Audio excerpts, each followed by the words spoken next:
This right here is the final render for the front entrance of our home after multiple extensive changes.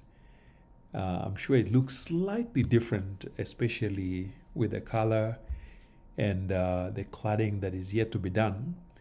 And so throughout the video, I'm going to explain to you how that came to be. But this is the top view. Now, on the sides, you can see two drainage pipes on both ends. The plants, we are yet to get there. We're still planting stuff. Most of this remains exactly as is, again, except for the color. And then the side view is about the same, except for the pillar on the further right end. We added one, and then we didn't use the glasses. And then the front view, of course, not much has changed. This one has remained about the same, except for the door and probably the layout for the plants. Now, on the back view, what's missing is the pool that we took out. And then, of course, the steps from the home coming down also is off. This side of the house remains relatively the same. It looks almost exactly as it is here on the renders. And I'll show you why we kept it. Again, the back part, not much has changed except for the stairs and the pillar on the top left, which was changed by one of the contractors. On this side of the building, I think this is probably one of the sides that has remained exactly the same. And if you're curious about the layout of the floor, this is exactly what our home looks like. 2 bedrooms on the ground floor, open plan kitchen. And then, funnily enough, the picture you're looking at is where we started. We wanted a house that either looked like this right here, or the picture that you saw a few seconds ago. And so these are just examples of the multiple shapes and types of homes we looked at. Now, we didn't like this so much because it almost looked like boxes all put together. And the entrance also was not as interesting. Now, this right here is the template from which our house has been built. And this is a home taken out in Florida. The one reason we loved this layout, not necessarily the outside part, but the accessibility of it. Because again, Florida and California tend to have a lot of older people. And so their homes, in some places, are built to accommodate that. And so if you look at the inside of this house, it looks almost identical because we kept this style as is, especially the stairs on the right. And then the open plan sitting area with large windows, that has remained largely the same, with maybe a few adjustments here and there. But this is about exactly the layout that our home uses. So for folks who are curious or who want to copy the same thing, here is the exact kitchen as is. And I'm sure if you show your architect this, he or she will probably know how to design this. And we kept most of what you're looking at except for the office space right in the middle on the right side. So that was changed. And then this is the outside part. At the time we were building, I wasn't too sure about putting things like this outdoors. But looking back, I could have just done that now that our home is fairly secure. Now, at some point, we were actually considering this design right here. But we changed the roof because it was expensive. And again, the entrance really didn't quite hit the wow factor. And as you can tell, we used interlocking blocks for our perimeter wall. This was very effective and very cost effective. We actually spent 40% less in building the perimeter wall using these interlocking blocks. So this is sort of like a quick run of how this process has evolved since we started all the way to where we are. But as you can tell from the discussions that are going on from the comment section, a lot of people who watch our channel tend to give us lots of positive feedback. And we are very appreciative of that. Many people seem to like what we've done. I think we've made some progress, but there's a whole lot more that we could do. In fact, if we were to build again today, I think I would probably do so many things very differently. So in today's video, I will answer many of the questions regarding how we planned for our village home in Karateng. And if you're watching us for the first time, Karateng is an amazing village in Western Kenya, in Kisumu, a place we love so much. So before we unpack all of that, on set today, right there is my younger sister. That's our last born, together with my supervisor, who always has her hands on everything. But we're not complaining about that. She just loves being a part of everything we do, and that's okay. I suppose this is how kids learn as well.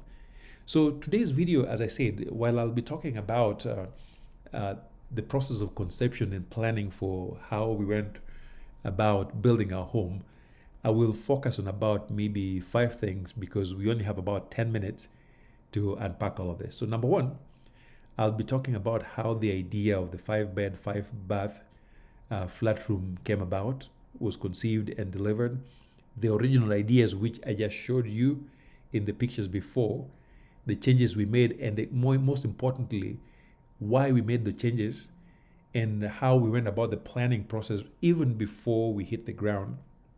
And of course, towards the end, as I've always done with many of my videos, I will end with some of the lessons that I learned going through this process. So let's get started. So number one,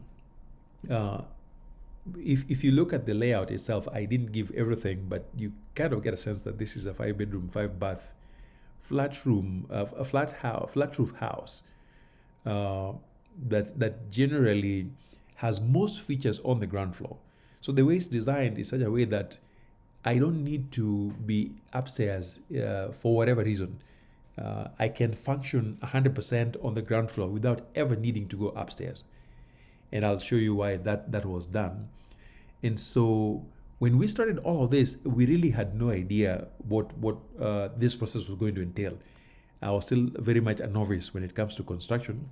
Now I know one or two things that I didn't know at the time. And so between me and my wife, what we started with was just a wish list. So she pulled up whatever she cared for, and I also made a list of what I wanted.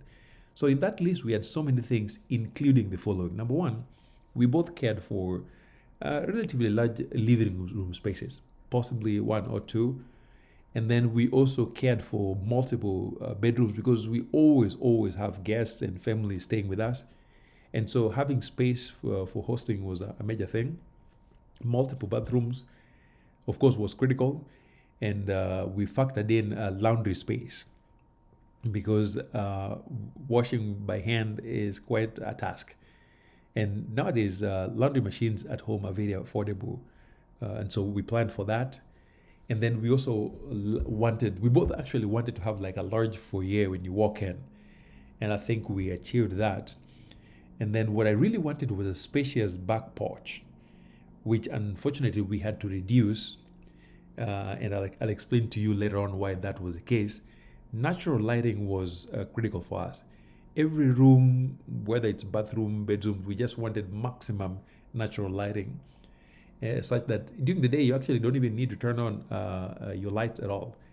And then a critical feature for us, because this is our retirement home, we wanted to make sure that the home is accessible. So essentially the way this home is built, anybody using a wheelchair can pretty much go anywhere, from the back entrance to the caretaker house to every room, maybe except for the top floor. But you can use a wheelchair to access every single corner safely, because we hope we are going to live here maybe for the rest of our natural lives. And then, of course, we had an interest in having relatively higher walls, because again, with higher walls, then you're able to control heat. Thankfully, Karateng is not as hot as we initially imagined. Karateng generally is cooler than most places in Kisumu. So besides that, here are some of the original ideas that we were exploring while doing the homework part. Because I've always said homework when done properly saves you a whole lot. So while doing homework, as I said, we started by looking at just homes in America, particularly in California and Florida. And part of it, as I said earlier, these are places that tend to have populations of older people. And so likely you find homes that are disability friendly. And then these are homes that typically have really good outdoor spaces, like balconies that are well designed. Other states, especially places with hostile weather, don't always have like the best designs with outdoor spaces. So we looked at a ton of homes, both in California and Florida. And of course, at the time, all we knew was traditional pitched roof. And that's what we were going to go for. Initially, we planned for an attached garage. We wanted a large office space, possibly two, because my wife and I planned to work from home. And our original intention was to have all bedrooms en suite, large balconies, and we wanted to have water tanks right on top of the house. That way, we didn't have to build a water tower outside. And so the initial design was supposed to accommodate about 20,000 liters of water up there. But that excuse me, that changed at some point, and I'll show you why. Now, as you saw from the renders, what we really wanted was the gray color, the light gray color. I still absolutely love that color. But of course, you can see that is not what we ended up with. We wanted that gray down with a white trim on top, and in some places on the pillars. Again, what we really wanted to was a pool outside, which again became a point of contention at some point. The perimeter walls were supposed to be about 8 feet and higher, and I'm so glad we didn't do that. And then, of course, we wanted to make sure we have provisions for air conditioning and projectors in living room areas. And that is also linked to the need for having multiple lights on the walls. And then for the outside part, especially on the ducts that drain water, we planned on putting Mazeras cladding. And so while the Mazeras cladding are not there yet, but I anticipate at some point we may end up doing that. So those were the initial ideas. And the changes we made included the changing of the roof from pitched roof to flat roof. And that was purely informed by issues of cost. The flat roof that we used was just regular hidden roof, which was almost 30% cheaper than the pitched roof. And then, of course, the flat roofs tend to look a lot more modern. We significantly reduced the size because it was going to be way bigger than we anticipated. The water tank was changed, and that was a mistake by the Fundis. And so we ended up building a water tower. The color change was mostly because the person who was doing the painting made a very big mistake and brought in a very dark shade of gray that was going to make the house look something else. And that's when I decided to change from gray into white for the most part. We didn't include the pool because of safety. We still have young kids and we're not too sure how to navigate that. And then, of course, in terms of planning, what I did, for me, it's always having folders. So every good idea, we put them in the folder, discuss, agree, and then put the final one together. Of course, we worked towards putting together finances. We didn't have much to start with. We just had enough to get us off the ground. So here are some of the lessons that we learned through this process. Number one, please take your time to do your homework. This will save you a lot of headache because sometimes without homework, you end up doing a lot of changes. It's okay to make changes, but you want to keep those changes to a minimum. Otherwise, you end up spending a lot more money than you anticipated. And then, if at all possible, try and meet your team on the ground, not the day you're starting to build like we did. It's best to meet them earlier so you kind of get a sense of what you're going to build relative to the size of your land. And then, if at all possible, please consult with somebody whose interests is beyond making money from you. Because a lot of the consultants we used, like the one we did, was almost always focused on making money from me. And he made lots of mistakes that really cost us a lot of money. So we ended up firing him maybe within a month or so. Don't waste time doing a BQ. A BQ is such a waste of money. Your fundis will take care of that. Now, if at all possible, do the fence and caretaker house on your own. Our fundis really charged us $20,000 for labor for building a mabati house for fundis, something I could even do myself. And of course, at the time, I didn't know better. And so when you know very little, folks will absolutely take advantage of you. Again, I always recommend get multiple quotes. And if for nothing else, having more than one quote gives you a sense as to how much things cost. So even if you get a referral, a good fundi, it's good to get a comparison just to get a sense of how much things cost. Now, just keep in mind that budgets will always change.